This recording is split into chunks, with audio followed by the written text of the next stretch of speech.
This video is going to be a little bit different because we're not going to introduce any new topics or new concepts. Instead, we're just going to spiral back through some of the stuff that we've done using some of the skills that we've built throughout the entire year. So we're just going to take a step back looking at this energy and momentum unit and see kind of how everything connects at this stage in the game. Something that has been mentioned before that I think is really true is that energy and momentum are in this unit together because these concepts kind of rhyme. What I mean by that is the concepts themselves are unique things. We'll use unique equations to solve for unique final properties, but the ideas behind them, connecting why we're doing what, is kind of the same in both topics. So I want to just take a moment to look at how these are the same and different, and how we can use that to solve some more complicated things. So first, how we calculate energy and how we calculate momentum is obviously one of the differences here. That we can see energy as these three possible types of energy that we've been calculating. There are more types of energy that we'll talk about later in the year, but for right now, we've been looking at gravitational potential, kinetic energy, and elastic potential. There are other symbols that you'll find in the data booklet to represent these equations, but I use this GPE, KE, and EPE just to be very clear about which ones I'm talking about. Now, overall, we can look at all of those types of energies and say that in a closed system, so like a ball on a marble ramp or a roller coaster or somebody diving off a diving board. In a closed system, no force is being added to that system.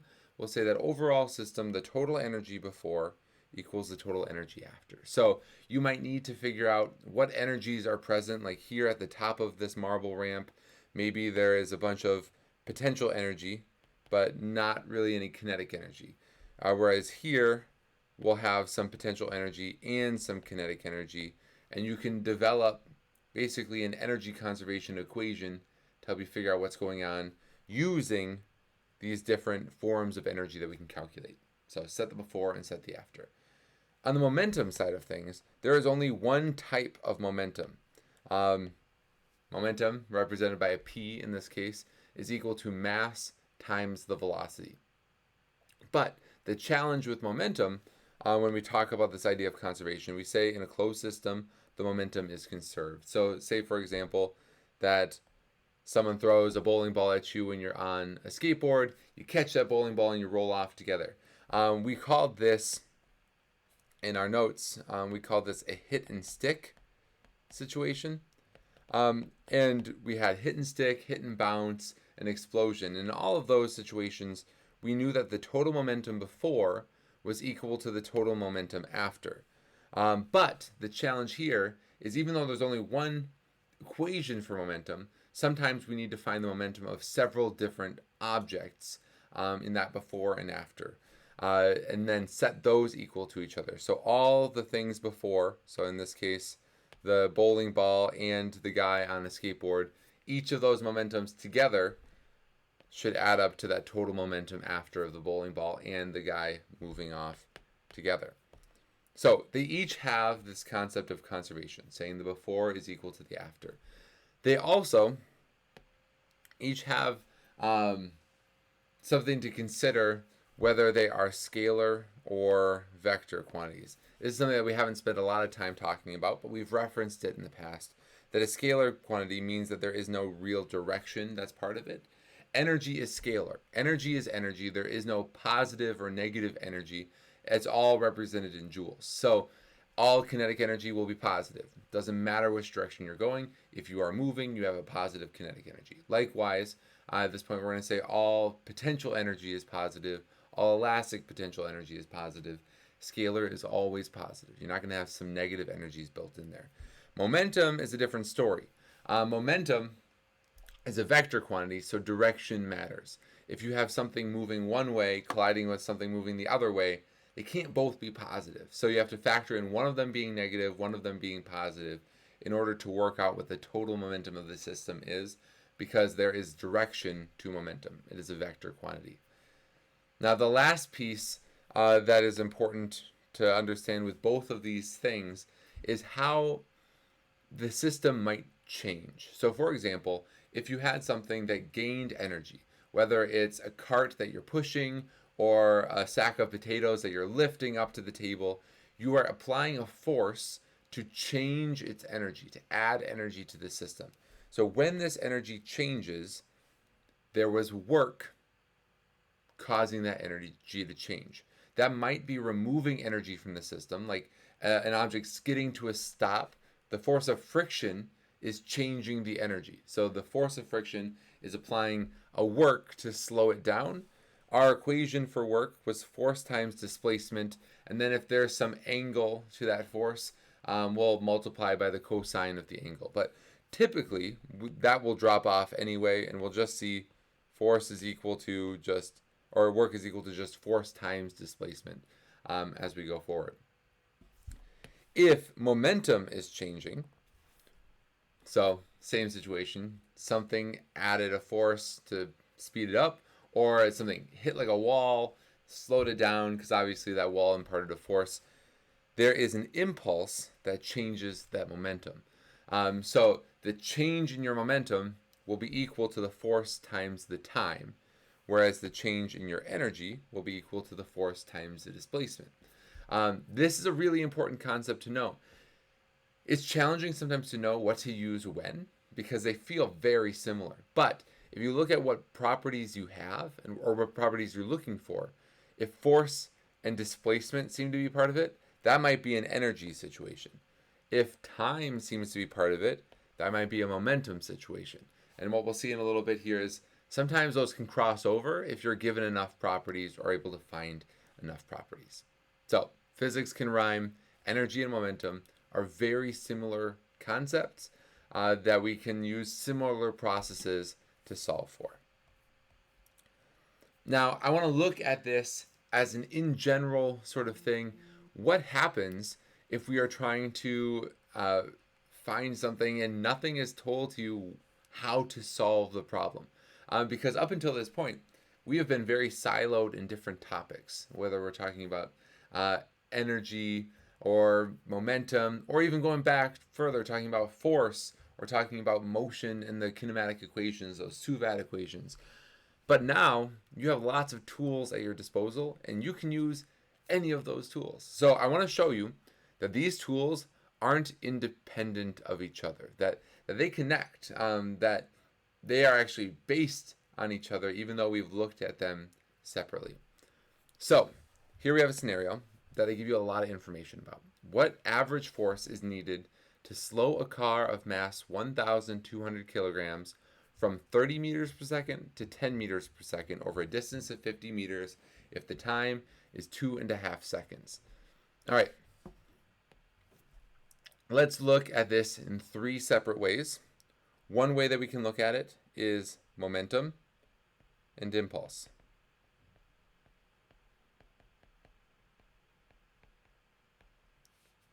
One way that we can look at it is work and energy. And one way that we can look at it, reaching back a little bit, is kinematics, so the Suvat equations, and force, or F equals ma. All right, I would like you to pause the video here, and I want you to take 5 or 10 minutes to see if you can solve this problem in 3 different ways. There is enough information to do that. To make it a little easier, I'll remind you here that a change in energy is brought about by work. A change in momentum can be brought about by an impulse, or force times time. So pause the video, try these out, and then come back in 10 or so minutes. All right, hopefully you've had an opportunity to look at these. If not, give yourself a chance to try that first. But let's look at these together. Impulse and momentum, work and energy, and then kinematics and force. Each can be used to solve the same answer. Ultimately, I want to know what is an average force. So I'm looking for force, and all of these have some force component to it. Momentum and impulse, we saw that the force component was this piece here. The impulse is force times time. It gives you a change in momentum. So let's figure out how much our momentum changes. My initial momentum, mass times velocity, is the mass is 1,200. The velocity is 30 seconds, or 30 meters per second, which gives me my initial momentum of 36,000. That's kilograms times meters per second. My final momentum, so I can say PI and PF, my final momentum is 1,200 times 10. That is now 12,000, which means my change in momentum is just 36,000 minus 12,000, or 24,000 kilogram meters per second. Now I know that my change in momentum, we can say delta P, is equal to the force times the change in time. I want to find the force. So force is just the change in momentum divided by this time. Change in momentum we found was 2,400 or 24,000, and the change in time, it gives 2.5 seconds. 24,000 divided by 2.5 seconds is 9,600 newtons. All right, so I find how my momentum changes. That's equal to impulse. Impulse is force times time. I can figure out the force from that. Let's hope I can get that same answer in a couple different ways here. So now let's look at work and energy. The difference in energy from this before and after is kinetic.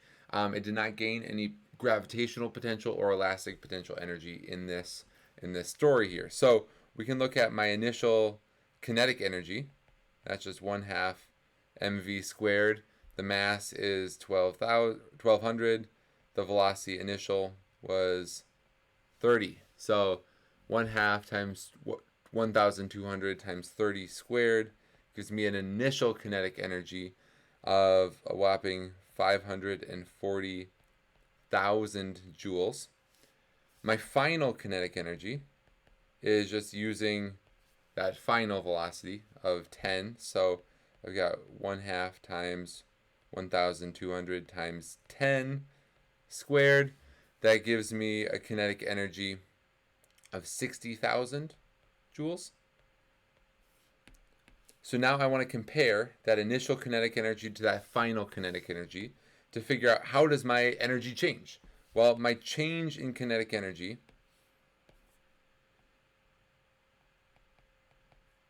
it looks like is 480,000 joules. My work energy theorem says that if energy changes, there has to be work. Work is force times displacement times cosine of theta if there is an angle there. So all of this energy had to come from work. So that he has to equal the work. Work is just force times displacement. Force times the distance that it was going, 50. So if I set those equal to each other, I can find what my force is going to be. 480,000 joules divided by 50 gives me a force of 9,600 newtons. All right, great. That checks out. So, two different ways, very similar process. One, we're comparing the momentum, one, we're comparing the energy, and then working out what the force has to be to get us there. This final one I want to look at is using just kinematics and force. There are lots of Suvat equations that we can figure out, and if you remember, force was very connected to this equation of F equals ma. So if we can figure out the acceleration and the mass, we should be able to figure out the force. Here I know what the mass is, but I don't know what the acceleration is right off the bat.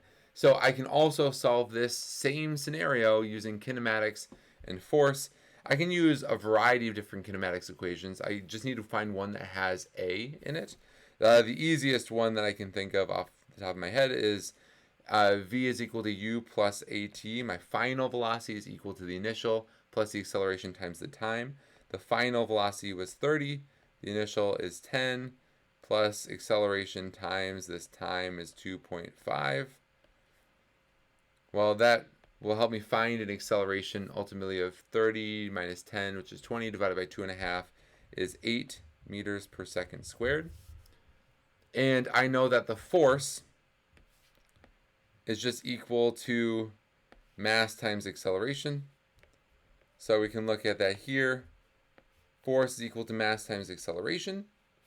And the mass is 1,200 times 8 is 9,600 newtons. Beautiful. You might be thinking to yourself, why would I ever choose momentum and impulse or work and energy if I could just do kinematics and force? Well, you won't always have all the things that you need to solve all of these different ways. So it is a really good idea to be able to understand all of these different pieces. The other part that's important is not all of these are the same in terms of directionality. Kinematics and force and kinematics and force and momentum and impulse both matter about the direction that's happening.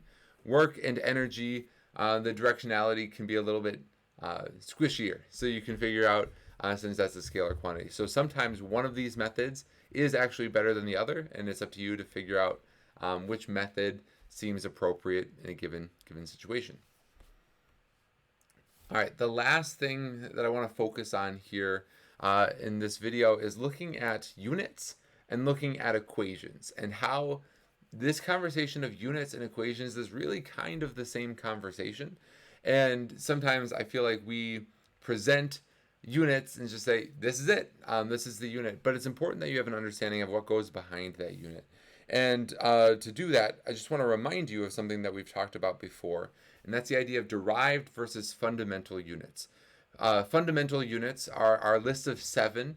I described it earlier as like the primary colors of our units, and primary colors can be combined to form a bunch of different secondary colors that you're not stuck with just red and yellow and blue. You can get lots of different colors if you mix them in different ways. Well, in physics, we have lots of different derived units. One of them, for example, being force. Force we measure in newtons. And you should be able to describe any derived unit in terms of fundamental units. And sometimes I think students think that that's something you need to memorize, but it isn't. You need to be able to figure out, based on an equation, what to do with those units. So for example, if you take any equation for force, and then you try to figure out, okay, what is newtons really, like any equation for force, you should be able to figure out what units is comprised of. For example, I know that one equation for force is force equal to mass times acceleration, right? So I can just plug in my units. I know that newtons is my unit for force. Well, that needs to be equal to whatever's on the other side. On the other side, I've got my mass, which is kilograms, and I've got my acceleration, which is meters per second squared. So one way that we can describe a newton is we can say that it's kilograms times meters per second squared. IB will often write this like this: kilograms, meters, seconds to the minus 2. That is my fundamental unit or units for force. And any equation that I find for force will get me to that same final total. And to prove that to you, there is an equation that we saw on the last slide when we were doing that problem different ways. And it was saying that the force is basically equal to the momentum, the change in momentum, divided by the change in time. Well, we just talked about momentum. We said that momentum has units of kilograms times meters per second, and time has units of seconds. So if I look at that, that can simplify. I'll just combine those seconds together, and that ends up being kilograms times meters per second squared. So it shouldn't actually matter what path you take to get there. you should always end up with the same fundamental units for whatever property you're trying to find, as long as you can find an equation that solves for that unit, like newtons. I would like you to pause the video and try the same thing for joules. I want you to find an equation that will calculate for joules. That could be energy, that could be work, anything that finds joules, and then describe joules in terms of fundamental SI units. So pause the video now, try this out, and then we'll look at it together. Okay, hopefully you've had an opportunity to try that. There are a couple different ways that we could go about this. There are a bunch of different equations for energy. We know that the kinetic energy is 1/2 times the mass times the velocity squared. We know that gravitational potential energy is mass times gravity times height. We know that work is equal to force times displacement times the cosine of theta. We could also use elastic potential. That one gets a little bit trickier. But all of these should get us to the same place. I know that kinetic energy is measured in joules. 1/2 doesn't have a unit to it, so I don't have to worry about any units there. Mass is measured in kilograms, and velocity squared is meters per second squared. So that should simplify to kilograms times meters squared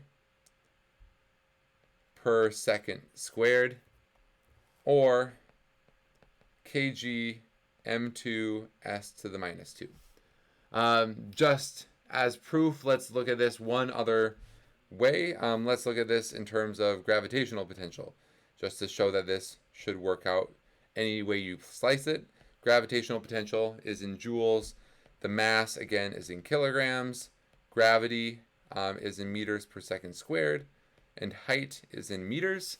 Well, those meters can combine, and we end up with kilograms times meters squared per second squared, which is the same that we saw over here. So you could very well be asked a question on the test of, like, what is the fundamental unit for joules? And it's not something to memorize. It's something that you should be able to figure out on your way there. You can do the same thing for power, because power is just work divided by time. So if you divide it by seconds again, you'll find that power, which is measured in watts, let's do it on the bottom here, power, which is measured in watts, should be equal to kilograms times meters squared per second cubed. I got cut off here. Power is equal to kilograms times meters squared divided by seconds cubed. All right, units aren't just in equations. Units matter for graphs too. We talked about elastic in this unit. If you pull a giant spring back 10 meters and graph the force as shown below, you should see some units in that force versus distance graph. As a reminder, anytime we're finding the slope of a graph, it's like you're taking the y divided by the x. So slope is always your y divided by x. And in this case, the units should give you newtons per meter. We described the slope of this line in a way that you can actually use to define the spring itself.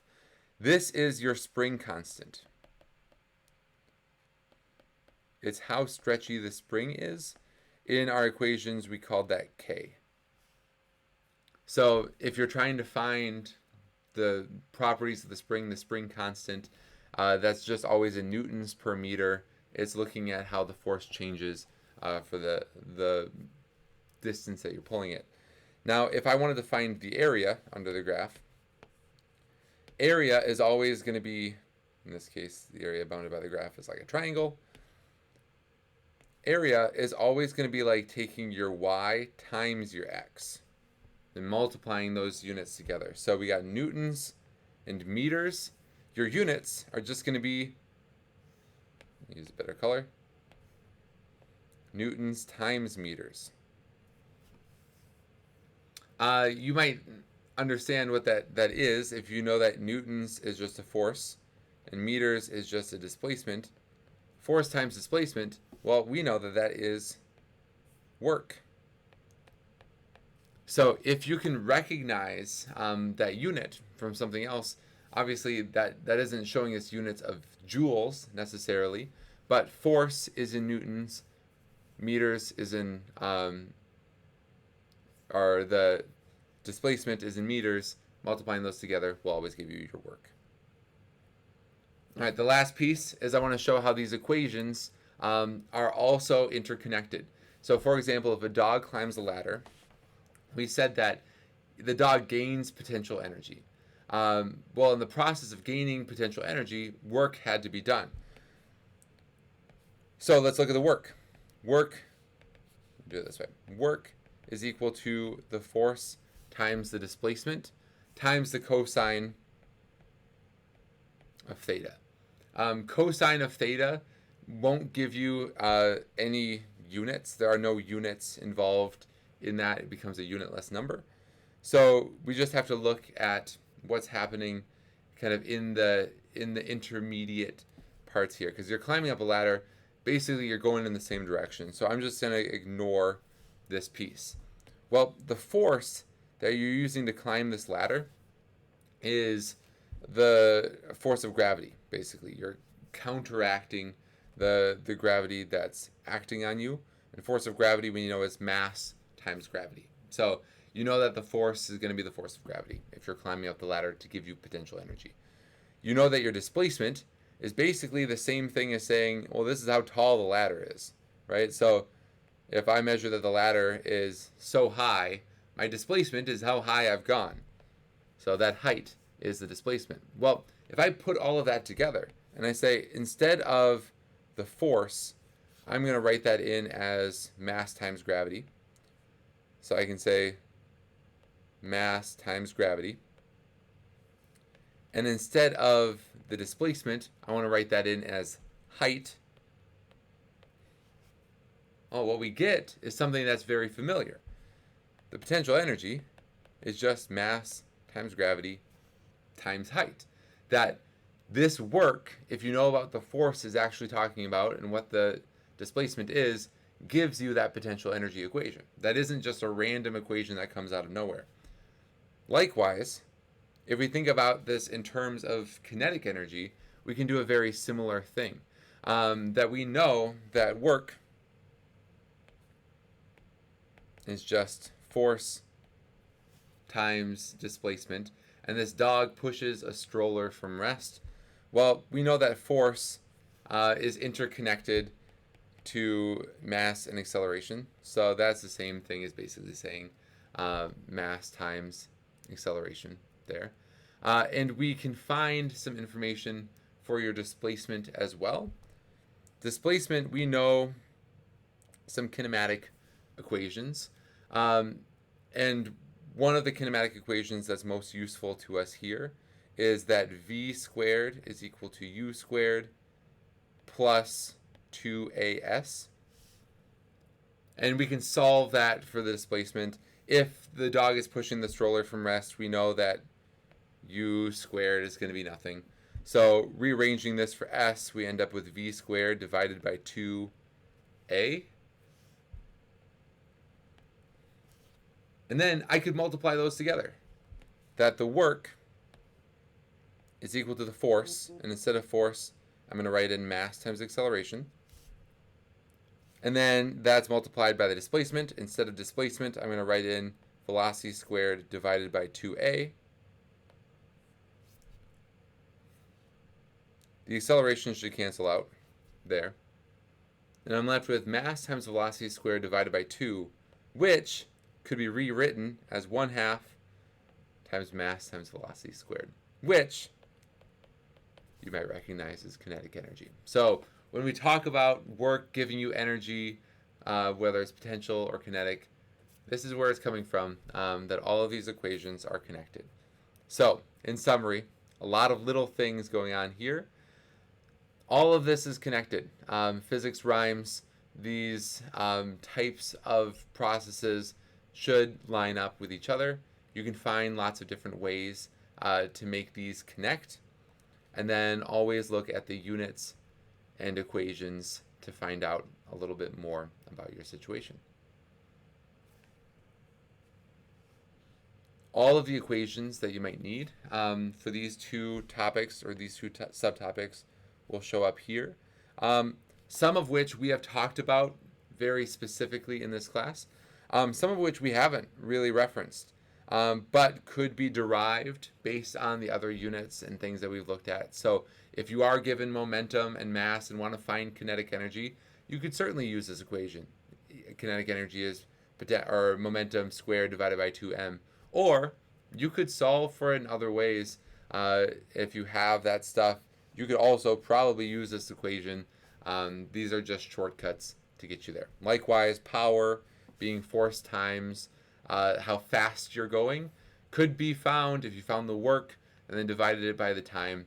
All of that should give you the same sort of thing.